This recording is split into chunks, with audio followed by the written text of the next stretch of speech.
clothing folds follow the form that is underneath. So if we're doing something like the arm, we'll start off with something like a cylinder, like this.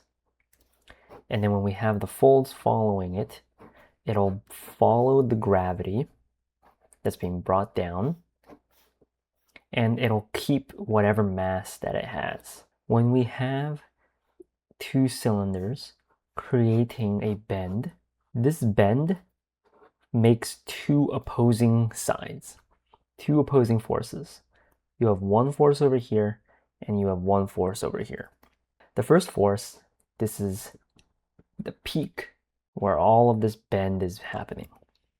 And then you have the valley right here, which is where the bend is. Peaks and valleys.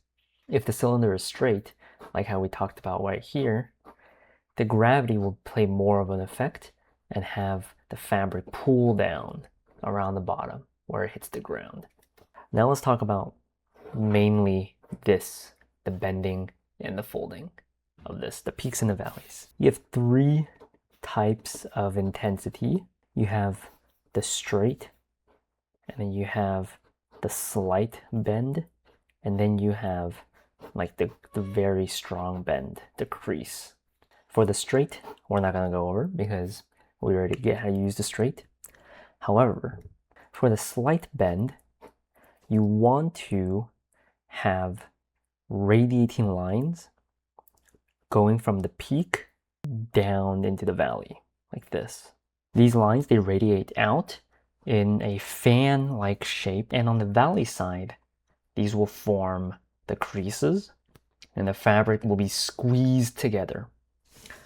So this is what I mean right over here. If we're looking at this example, we have the peak, which is right over here, and then we have all of these lines stretching out, and then we have the fabric benching up right over here.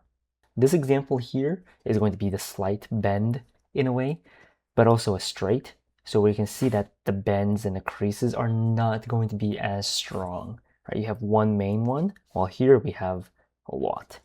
The last idea is going to be the deep bend. This is when it's very, very creased up.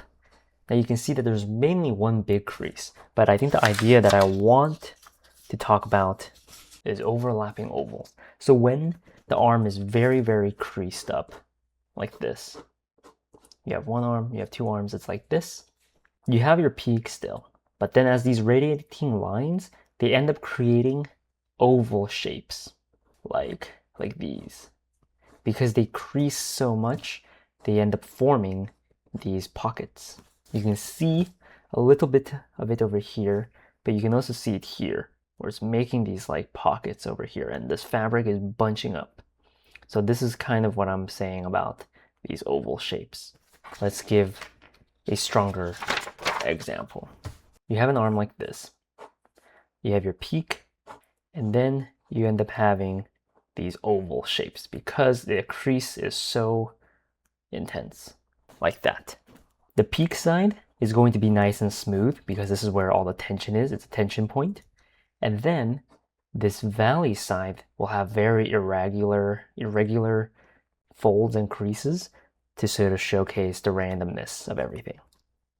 You're just going to have a really strong, jagged silhouette. When the curve is not as intense, you have these straighter radiating lines that are nice and smooth. And then when this curve is more intense, they start forming these oval shapes. Because basically these lines here end up meeting up together. And it creates these oval shapes. Like how you see here. Oval shapes. Oval shapes. Some oval shapes here, but this is kind of like a nice in-between. And then here you have close to a straight. Next we have contact points. So with all of that, right, I used all of my examples were about the elbow, but there's other strong contact points. And what is like a list of good ones? So we already have good elbows. Elbows and knees are great for the valleys and peaks contact points. And then we have the chest, the bust, right here. So for here, we have the breast moving down. This is all contact point right up top. And then once it reaches the end, it drops down because of gravity, like that, right? And then we see these radiating lines coming down. This will be the contact point. There's not going to be a valley because it's just going straight down. Shoulders are a good one, right? There, that's where the fabric is hanging off of. And then we have the glutes or the butt. Glutes or the butt. And that'll also have contact points dropping down. So you always want to remember the underlying form, fabric wraps around the form, and then you want to have contact points and have the contact points radiate out and have sides of smoothness, relative smoothness, and have sides of relative bunching up. Especially if the bend is strong, then you'll have this like balance of the form down here.